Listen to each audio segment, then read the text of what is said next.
afternoon, ladies and gentlemen. Welcome to another episode of Sports Talk with Eddie, presented by Our Time Press. Our Time Press, the local paper with the global view. All right, guys. So I was out of here for the past 2 weeks. Uh, Somebody did reach out to see if there was any issues with the show as far as a cancellation. Thankfully, the show has not been canceled. The first week we wanted to acknowledge, rightfully so, Juneteenth.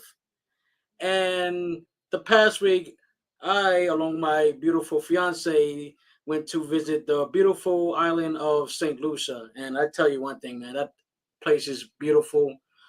I've been fortunate enough to go to a lot of countries, and this was definitely top notch. The people were beautiful, the service was beautiful. I'm an extreme foodie. The food was just top notch. The weather was beautiful, and I couldn't ask more than a wonderful vacation. And a lot of things happened while I was gone with sports. So yeah, let's get into it. But the first thing I want to do is acknowledge as July 8th, about 15 years ago, do the math, 2010, give or take, was the anniversary of LeBron James' decision where he decided to take his talents to Cleveland to Miami. And the reason why that hits home for me is that was the first ever column that I wrote for Our Time Press. The first one I put out was July 6th, 2010, which makes my old behind 15 years here with Our Time Press. So thank you, thank you. I hear you guys cheering. But it's definitely been a long ride. I want to take time to thank a few people. I want to take time to thank James, who was the proofreader at the time. I also obviously I want to thank David Greaves. I want to thank him for taking me under his wing and giving me the opportunity to write at the highest level when no one didn't even bother to look my way. I also want to thank his lovely wife, Bernice Green. I can't tell you how many times she made sure I was accountable when I got frustrated with things, and she got in my face and told me, even if it wasn't what I wanted to hear, she made sure I was calm and collected, and I stuck with it. So shout out to Mrs. Green for that. Stephen Witt, too. I wanted to shout out Stephen Witt. Had a couple of conversations with him, had the pleasure of working with him throughout this journey. And here we are, 500 plus columns later. And now I got another dream that I've been working on. This project was definitely years in the making. And now I'm doing this. And hopefully I can bring you guys a good show every week. I hope I've been doing good so far. So with that said, let's get into it. So we got a lot of things going on. Obviously, the next column comes in Thursday. We got to talk the New York Yankees. And if there was one thing that I could say about my trip that I did enjoy was the Yankees winning one game while I was away. So that just shows you how horrendous that they've been as far as their offense. Offense has been pretty much last in almost every category throughout this stretch. As I put in the column, within the past 25 games, they are 9-16. But the positive thing is that they have won their last two games. They scored 10 runs the night before, and they scored 9 runs last night against a pretty gritty Seattle Mariners team. So, in the words of Jim Carrey, so you're saying there's a chance, but we can't get too overzealous. It's just two games. Let's just calm down, Yankee universe. Let's just see what happens with this team in the second half, because there's a lot of holes that general manager Brian Cashman has to address. And let's face it, along with the team losing, it always seems like around July that they have this drought. Between July and September, it happens for the past 5 years. It never fails, where they just lose a few games, and then the next one they just start with this win streak, which is good enough to get them to the playoffs and perhaps the division. Um, they're still 3 games behind the Toronto Blue Jays, who are just red hot of late. I think they've won 9 of their last 10, give or take. They just have taken off, and you got to give credit where credit's due. It hurts me for my soul to give any team credit in the American League's division, especially the Red Sox. But if you got a team in front of you that's struggling and you're winning, that's just the perfect way to capitalize on things, and that's exactly what Toronto has done. And the Yankees, they have to find a way to get things to click. The past two games is a sign of improvement.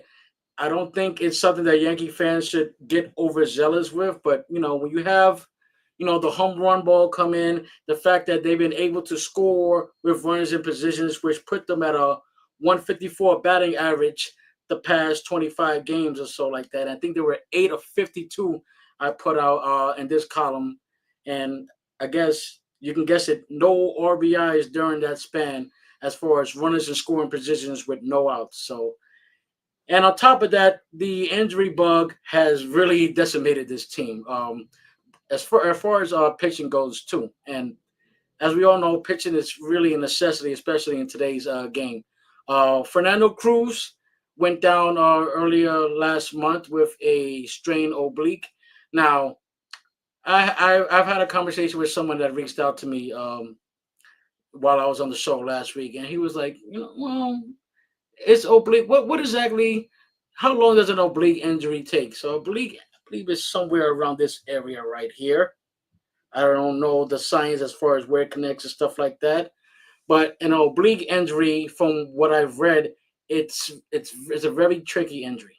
It's sort of like a hamstring, depending on what grade it is and the severity of that injury. So give or take, if you're looking at a grade one strain, probably with rest in about 2 weeks. But again, it all depends. Everybody's set up different. Everybody heals different. So an oblique injury could go from 2 weeks. It can go from 2 months.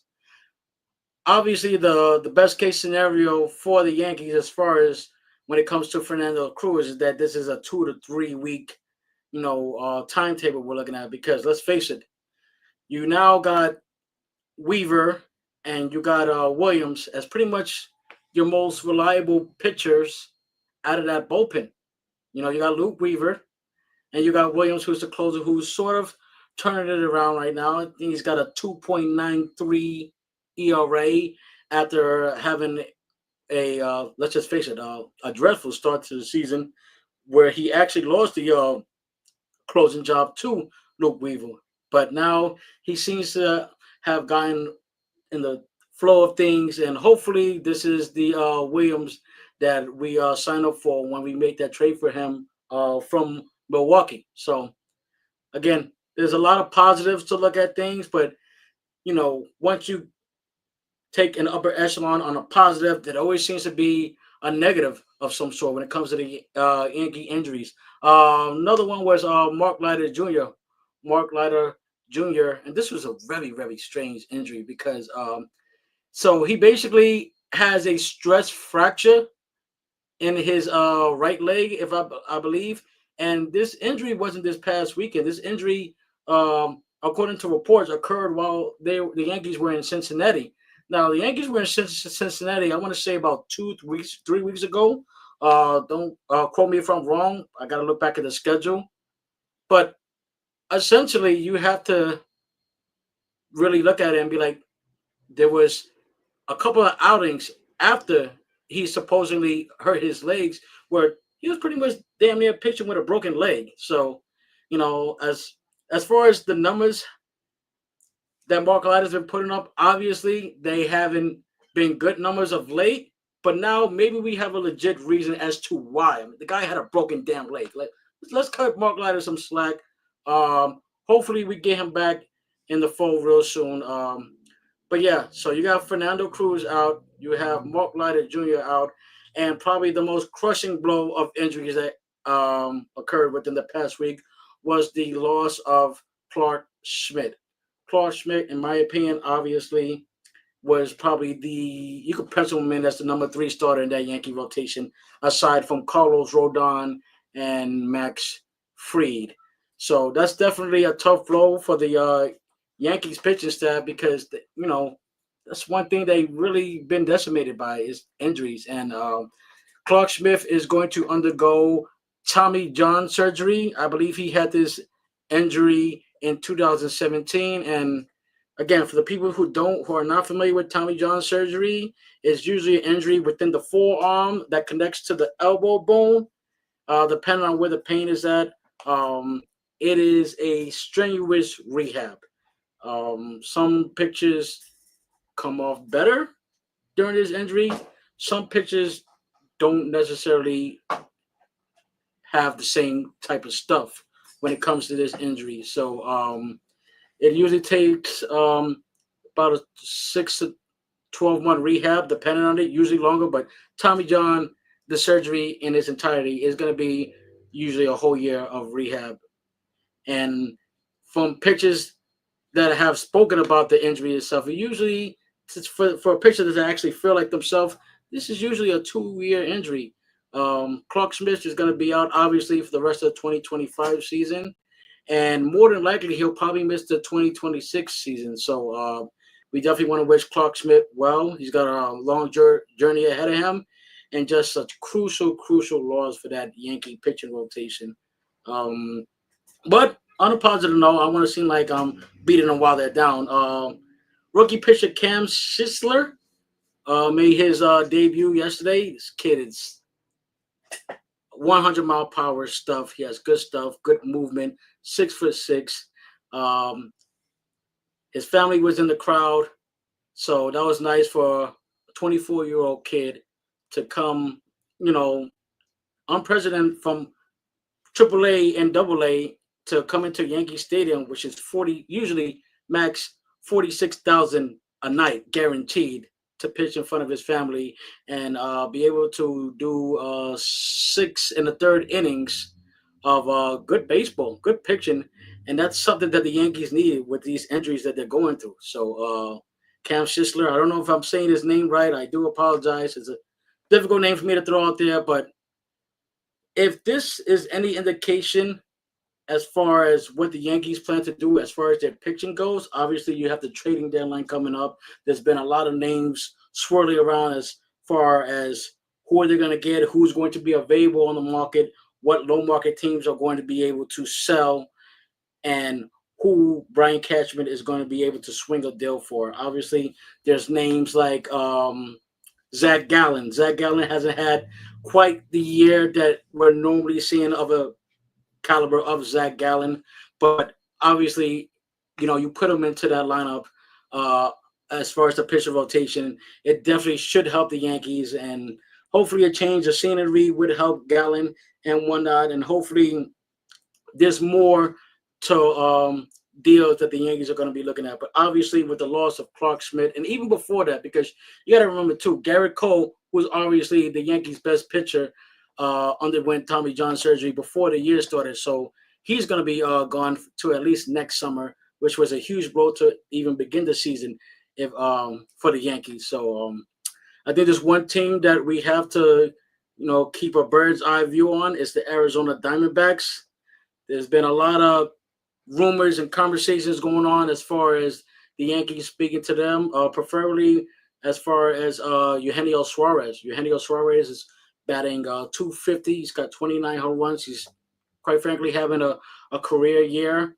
But the tricky thing with this is, although the Yankees are in need of a third baseman, if you pull the trigger for Eugenio Suarez, what are you going to be giving up?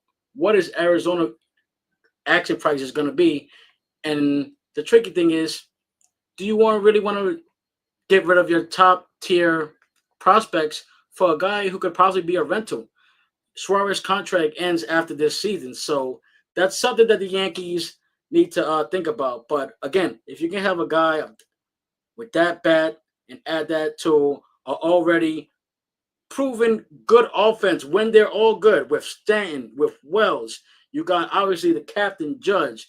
Jazz Chisholm is having an all-star year. You add a Suarez who could play third base, which is one of the team needs, and he can add that power. That's definitely a good look for the New York Yankees. Key Brian Hayes from Pittsburgh is obviously a name that's been thrown out there, and considering the fact that his father, Charlie Hayes, caught the last catch in the 1996 World Series. So there's definitely a family connection when it comes to Charlie Hayes' son, Key Brian Hayes, who's currently a member of the Pittsburgh Steelers. Oh, excuse me, Pittsburgh Pirates. I'm getting my sports mixed up. So yeah, so there's definitely a lot to look at as far as what the Yankees are going for in the market.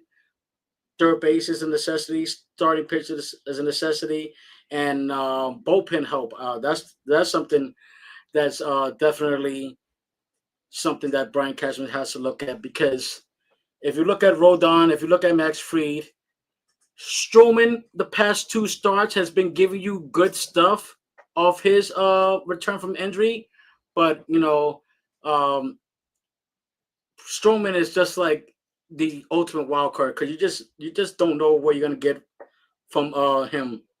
You don't know if you're gonna get 5 or 6 innings or you're gonna get 4 innings where he gets beat up a little bit. So we do hope that Stroman could fill in that void for the necessity that the Yankees need as far as starting pitching goes. He is expected to start tonight against the Seattle Mariners, a 7:05 start to that game live in the Bronx.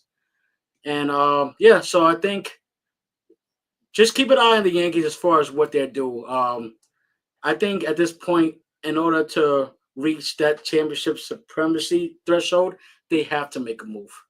There's no steadiness. There should be no steadiness with this team. So Cashman, I don't know who you have to call or what have you, but there's got to be a move in place because this current team, this is too much of a roller coaster swag to it, where you just don't know what to expect from this Yankee team. And if you're gonna beat teams like Minnesota or Detroit, who's obviously the best team in the American League. And then not only that, but obviously you got to go against teams within the National League who has the potential of making the World Series.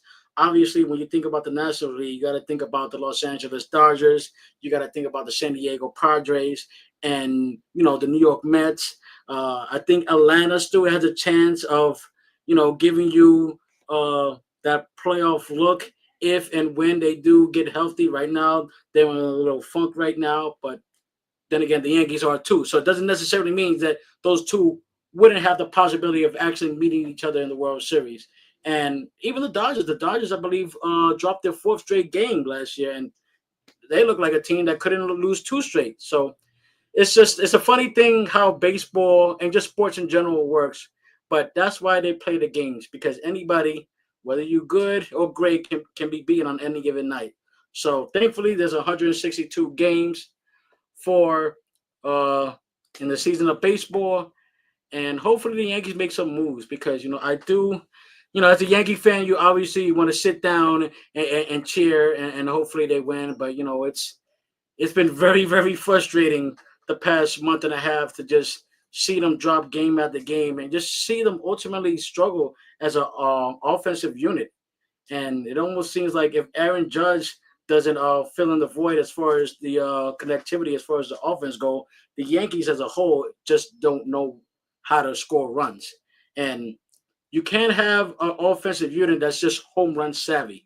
You got to be able to score a run with a run on second base and not just be so home run savvy with the ball. I get it.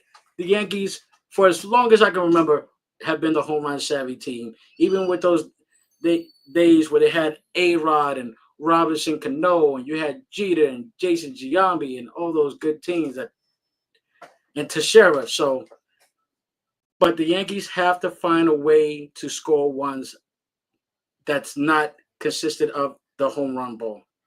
And hopefully, a trade that Cashman explores and is able to acquire would be something very, very good to fill in the void because, again, this Yankee team, for the most part, was sinking. But again, I don't want to get Yankee fans so excited, but maybe these two games mean something. Again, every team hits a drywall within the season. So hopefully this team could catapult and be the team that we expected them to be starting from last year as far as a World Series caliber team. Do I believe the Yankee are a World Series team? Absolutely. Do I feel like they have the personnel currently? I don't know. I don't know. And Obviously, that's stemming from the injuries that have plagued him as far as the pitching. Stanton missed a couple of months to begin the year, and obviously he's off to a slow start right now, trying to get his swing back into form. DJ LeMahieu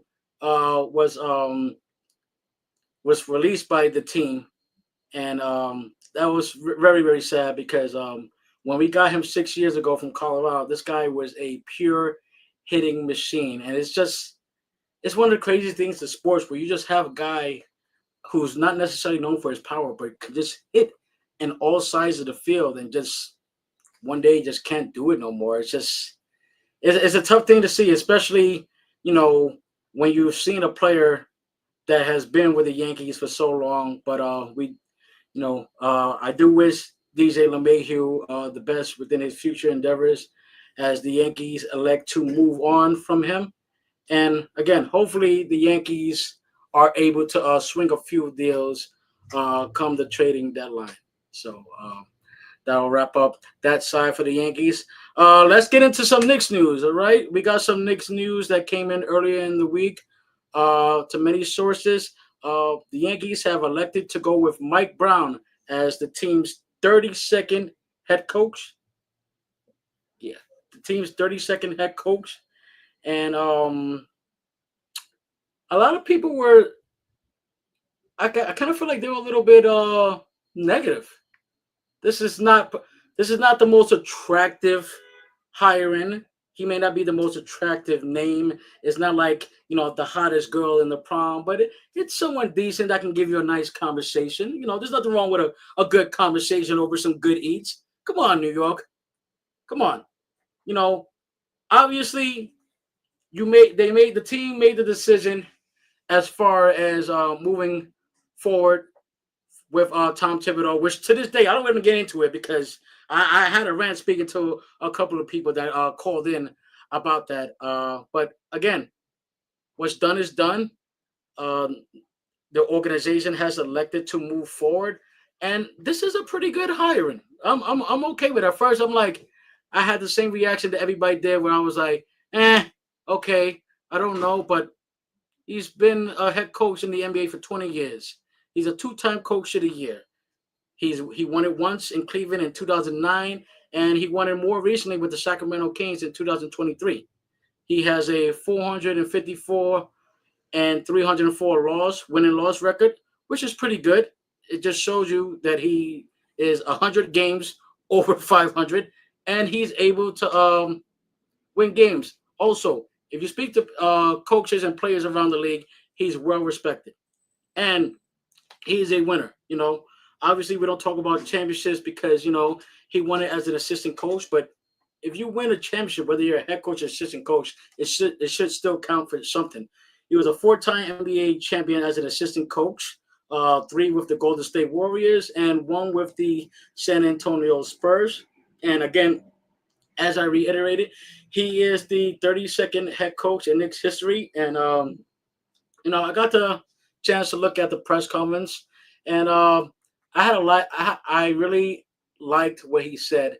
As far as creating a championship atmosphere, creating a different culture, and that's something that this is something that this Knicks team need. Where you know you need a different culture. You need a coach who's going to catapult this team to hopefully the next level. And obviously, when you talk about this current Knicks team, the way it's structured, the next level has got to be an NBA Finals appearance. So the appearance that they haven't made since 1999. So hopefully, Mike Brown could indeed lead them to the promised land. I do like this hiring. I think for those Knicks fans who are sort of being a little bit on the negative side, you got to give him a chance. As I said before, this guy has coached some of the greatest players in this game. He's coached LeBron James. He's coached Steph Curry. He's coached Klay Thompson. You know, so this man knows how to coach. He has a winning record over 100 games, and he has 20 years of experience. And again, one time winning the coach a year, but when you win it twice, you're obviously doing something right. So this is probably the safest pick, and I think that's where the Knicks went to because they did make a few offers as far as who they wanted their next coach to be. Me personally, I would have, aside from sticking with Thibodeau for at least another year to see if he can catapult to that next level, I would have gone Mark Jackson. You know, Brooklyn guy, New York guy, wore the uniform before, knows what it takes to win at Madison Square Garden, knows what it takes to win in New York. Period. But the team elected to go with Mike Brown, and I'm okay with that hiring. I'm definitely okay with that hiring, and the roster is probably not going to look the way it is right now. So I'm pretty sure everybody's going to be like, okay, well, what the roster is going to look at, what the roster is going to look at. But I really do think Mike Brown is a good choice, and I think as Nick fans, let's just wait to see how this plays out before we start making any rational and derogatory comments and stuff like that. Let's just wait to see how this plays out, because if you can name a coach aside from Mark Jackson that you think that could fit, because listen, you can't just put somebody and say, "Hey, I want you to be the head coach of the New York Knicks." That doesn't work here. It doesn't work here, and it hasn't worked here for the most part, as I reiterated a couple of weeks ago on my podcast, as far as the different head coaches the Knicks have gone through before the hiring of Tom Thibodeau. So it takes someone with grit. It takes someone with a winning mindset, a winning culture, a defensive culture, which the Knicks have lacked within the past year or two. And I think that's something that Mike Brown preaches to his players. He's not afraid to get in your face. He's not afraid to hold players accountable. But he's also a player that he's also a coach that players love playing for. You speak to LeBron James. LeBron James has had nothing but positive to say about Mike Brown. The same thing with Curry when he was an assistant there. And I think for the most part, you could say that with those boys in Sacramento. Sacramento was a franchise that was underwater, and he took that team and made it into a winning culture until they decided they wanted to part ways with Mike Brown. So um, I do think this is a pretty good hire. I think we need to trust the process and see how this plays out. Obviously, aside from the head coach, which should have been the first necessity that the Knicks address, you got to address many issues that this current offense has, and just on the defensive side too. I think towards the beginning of that Knicks Pacers season, that Knicks Pacers series, we sort of see Jalen Brunson, just the Knicks offense become one dimensional if it wasn't Brunson or Karl Anthony Towns scoring a ball. And once the defense figures you out as being one dimensional, where they know where the ball is going, it's sort of easy to play out what the offense is throwing out there. So you have to be able to mix and match and be able to have a scoring punch that comes off the bench. Obviously, they tried the experiment where they put in Mitchell Robinson to go play side by side with Karl Anthony Towns. At first, it was okay, but then you're losing the speed option that you were getting from Josh Hart when they decided to bring Josh Hart off the bench. So that's another question that Mike Brown is going to have to address. Is he going to start Hart at the four, or is he gonna elect to put two 7-footers and call Anthony Towns and Mitchell Robinson at the forefront for the New York Knicks? So that's definitely something that the Knicks have to address. But for the most part, free agency, again, it hasn't been the most attractive thing for the New York Knicks as far as like the top tier players, but they've made some good choices. They picked up a girl. Let me see if I'm saying this right for my people from France. They picked up Gershon Yabusele. Yabusele averaged 11 points per game during his stint with the Philadelphia 76ers and was pretty much a good body, could rebound the ball well. And I think the one thing that I liked about this is that he creates spacing. And I think with this current Knicks offense, the way it's structured, that spacing, especially coming off the bench, where you have time to rest Towns, it could sort of emulate what Towns does for the Knicks starting wise, as opposed to what Yabusele could provide for them off the bench. I'm not saying they're the same players. They're not. They're not. But if you can get some of that spacing, some scoring, which he's able to do, and you got to consider the fact that he was playing behind two other players. So now he's getting the opportunity where he could fight for more minutes and ultimately make himself a staple within this Knicks bench.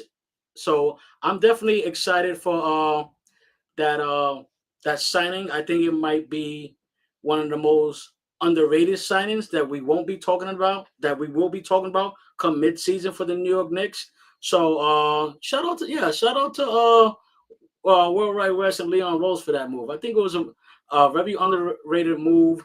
Again, I obviously in the Atlantic Division, as a Brooklyn Nets fans, I definitely seen the 76ers a lot. So I seen this guy play. This guy can hoop. This guy can hoop, and I think that's what you want for this Knicks coming off the bench, as far as someone who can hoop and someone that can provide depth. They also came to terms with Jordan Clarkson. Jordan Clarkson agreed with the New York Knicks on a 1 year, $3.6 million deal to play for the New York Knicks. And you're talking about someone who is a scoring machine. He's a scoring juggernaut. He sort of gives me J.R. Smith vibes, what J.R. Smith provided for those Carmelo Anthony teams during those years right now. And just to let you guys know, he can score. Um, since the 2020-2021 season, Jordan Clarkson has scored the most points off the bench at 3,540 points.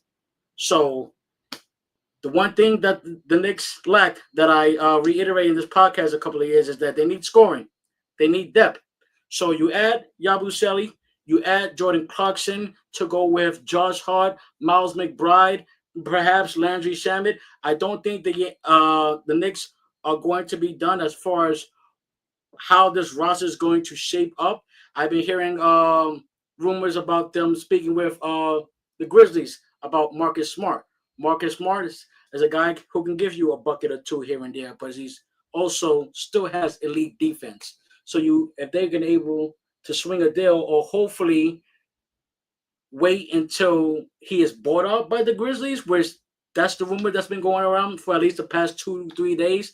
If he gets bought out by the Grizzlies, I think Leo Rose has to make that phone call. You ultimately have to make that phone call to Marcus Smart's agents and get this man in a Knick uniform, because it's just going to add more depth to what this team needs, and most importantly, defense.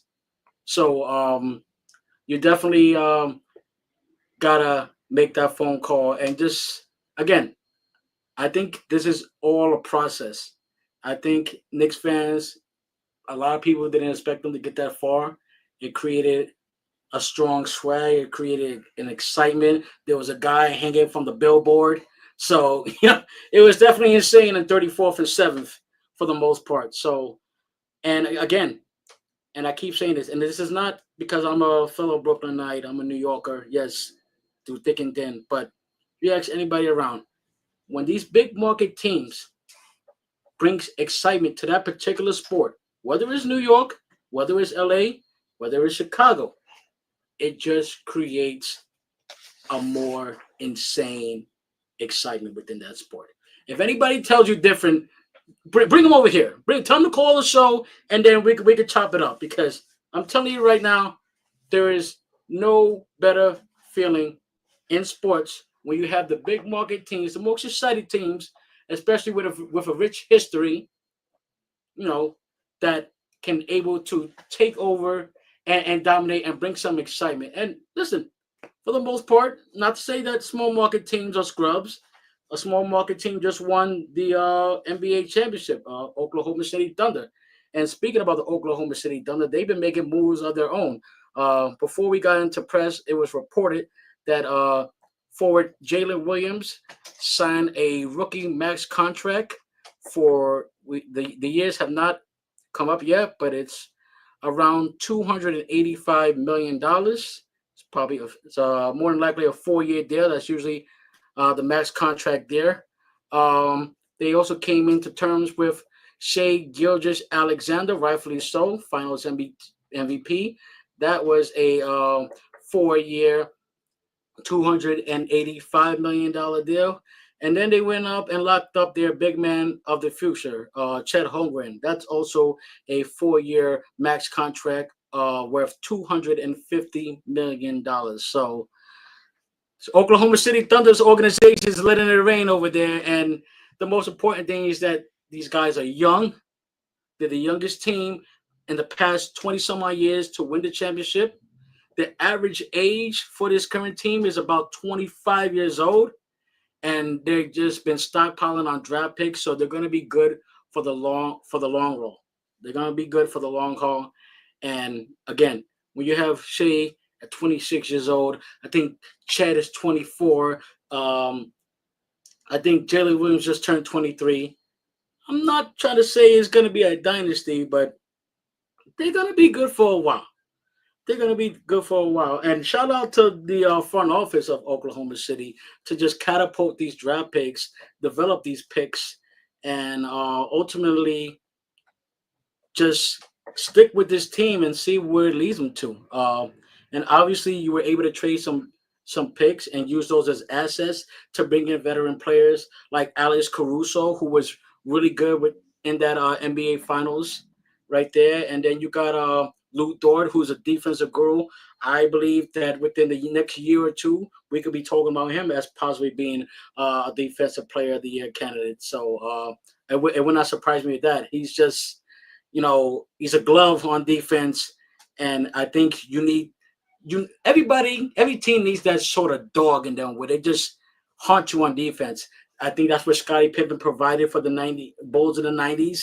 That's what Shaquille O'Neal did for the Lakers in the 2000s. That's what Draymond Green did for the Golden State Warriors, 2015 and up. So you need that defensive dog, and I think the Oklahoma City Thunder have that in Lou Dort. So again, congratulations to the Oklahoma City Thunder winning the NBA championship, and I'm excited to see what next year folds for the New York Knicks. I'm going to get into one small segment, talk about the Brooklyn Nets draft picks. It's very weird, very weird. Throughout my time covering sports, I don't remember a time where a team has had 5 first round picks. Now, obviously, the rumors were circulating about, trading those picks and getting a superstar player, a la Giannis.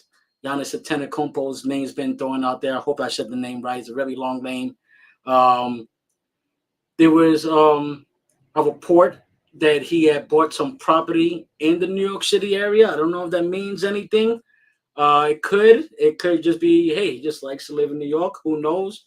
But there was also a report that he was unhappy about the Milwaukee Bucks choice of releasing Damian Lillard. Obviously, we know what happened with Damian Lillard in the playoffs where he tore his Achilles, and you just hate to see that happen. Again, when it happened to Tyrese Halliburton, I instantly it took me back to watching the finals in 2019 when the Warriors were playing the Raptors and Kevin Durant was coming back from a calf injury, and as soon as he planted that foot right there, he was down. It was crushing. And again, a lot of people say that if Durant remained healthy within that series, we could be talking about a dynasty. I still think you could consider the Warriors a dynasty, but I think it would have engaged the conversation more had he had stood healthy and they were ultimately able to defeat the Toronto Raptors. So, best wishes to Tyrese Halliburton.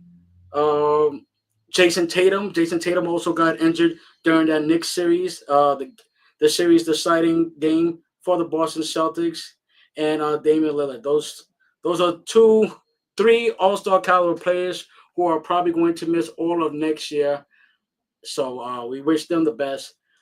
As far as the Nets draft picks, I know there was a lot of people like me who was like, "What the hell's going on? You guys, you pretty much draft the same position 3 times, and then got 2 forwards." But listen, the same thing with the Knicks that I said. We got to see how this plays out. We got to see how this plays out. I think the positive to look at what Sean Marks and the Nets organization is doing is instead of going for the big move right away, where you take draft picks and you give them to try to acquire a star mega player, you're pretty much electing to go with player development. And there's nothing wrong with that. You look at the Oklahoma City Thunder. That's exactly what they did. Player development. You got Chet Holmgren, you got Shea Gilgis Alexander, Lou Dort, Jalen Williams. Those are all homegrown plays. The same thing with the Golden State Warriors. You know, they got Steph Curry, they had Klay Thompson, Draymond Green, all draft picks by the Golden State Warriors. So, not saying that these players are going to be those type of players. Don't get me wrong. Again, their top rookie, the top eighth pick with the eighth pick in the draft. This kid's 19 years old. I don't know about the Russell Westbrook comparisons that I've seen. I have seen the film. He does provide speed, but the one knock on him is that he is still developing his shooting touch. And again, he's 19 years old. One thing that I can say about the Brooklyn Nets is that they know how to develop great players. Look at Cam Thomas. Cam Thomas is obviously, it wouldn't surprise me if Cam Thomas takes the next step of his NBA career and become an All-Star this year. He's that good. He's box office. He's been box office since he's put on a Nets uniform. So again, let's give it some time before we start making. Listen, I was irate because I'm like, you mean to tell me that there was some phone calls there. You couldn't swing three of those first round picks and try to see if you could lure in someone like a Giannis. You couldn't lure in someone like a Giannis. Maybe call Denver and just entice them, flirt with them a little bit as far as the availability of Nikola Jokic. Obviously, I'm just fantasizing when it comes to that. But you get a player of Giannis that he's a game changer. But again, 2, 3 years from now, maybe we can be talking about a different scenario where we talk about the impact that these five players have played into what the Nets are going to ultimately put around them. And again, same thing. The Nets are pretty much in the same category with the Oklahoma City Thunder. They have cap space to spend money. There's players that are still currently on the market that the Nets could look to sign and add to what they have as far as their youth. Jonathan Kuminga is one name that that I have to mention that the Nets should at least look into. He's 23 years old. He's raw. He has so much potential, and because he was playing with great players in front of him within the same position, I think it's fair to say that he really didn't have the proper opportunity to really show what he can do. I think that's definitely a phone call that Sean Marks should make as far as trying to lure Kaminga in, where you could. Can you just imagine John Zay Kaminga and Cam Thomas together? Oh my God! And then you have the youngsters there that he can learn from. You have Nick Claxton, who's a pretty good center in this league. So again, for the net for the Nets, it's a little bit different when it comes to if you want to compare and contrast the Nets to the Knicks. The Nets are a little further back as far as what they can be. Again, maybe in 2 or 3 years we'll have this conversation and we'll see if anything comes out of the Nets electing to go with player development as opposed to swinging for the fence and just giving up on their picks. And again, I want to add on something to that just to keep net fans hopeful. You remember the last time we did that crap when we decided to give the kitchen sink for James Harden to add him to Kevin Durant and Kyrie Irving? You remember that happened? I'll tell you what happened. It was 2 years, and those three players, obviously, first ballot Hall of Fame players, all three of them. But those three players played a combined 16 games. 16 games. There's 82 games in a season, guys. Let's let that sink in a little bit. Obviously, you had the issues with COVID with Kyrie Irving. Kevin Durant. He had his injury issues, but obviously, when he was healthy, he was just a walking bucket. And I can't believe I'm going to mention this, but if his foot was just a size smaller in that series in Milwaukee, we could be talking about celebrating in front of the Barclays Center, having a spicy chicken sandwich from Chick-fil-A, maybe the Oreo shake whenever my fiance is not looking. Oh my God. this would have been something else. It would have been a sight to see um, in Brooklyn, but obviously that didn't happen. And the point I'm trying to make is maybe, just maybe, this was the safe move. Maybe this was a move where it's like, okay, well, we tried to do that before, where we put all our chips into the deck, and it didn't work out the way we did. Obviously, it had to do with injuries. Obviously, it had to do with you know, the world turning upside down with the COVID virus. A lot of things played into that, injuries, and again, we just gotta see how it plays out. This is going to be a process, but again, if you wait long enough, and if you want something bad, hopefully it'll lead them to a good place. And I think that's where Oklahoma City is doing right now, and for the most part, it worked for them. I also see Houston. If you really look at what Houston has done as far as stockpiling on draft picks and getting these good players that they got, hopefully they could take the next step. They have a great coach to lead them the way, and now you add Kevin Durant, who again, even at 37 years old, can still score 26 points a game in his sleep. At 37 years old, he is still a walking bucket. So you add the veteran leadership, you add the championship pedigree that he brings to this young Houston Rockets core. Listen, if this team can stay healthy, I think we could, there's going to be a lot of eyes that are going to be lurking on the Houston Rockets if they obviously health permitting, with all of that. So it should be interesting to see how it plays out. But again, as far as getting back to the Nets draft pick, my initial reaction, yeah, I was upset. I was just as pissed as any other Brooklyn Nets fan, because my hopes were they were gonna package some picks and lure in somebody and build around that player. Preferably Giannis Antetokounmpo, but it didn't work out the way I thought it was going to. So again, this is just a wait and see process to see, number one, what these players look like. Was it worth the gamble?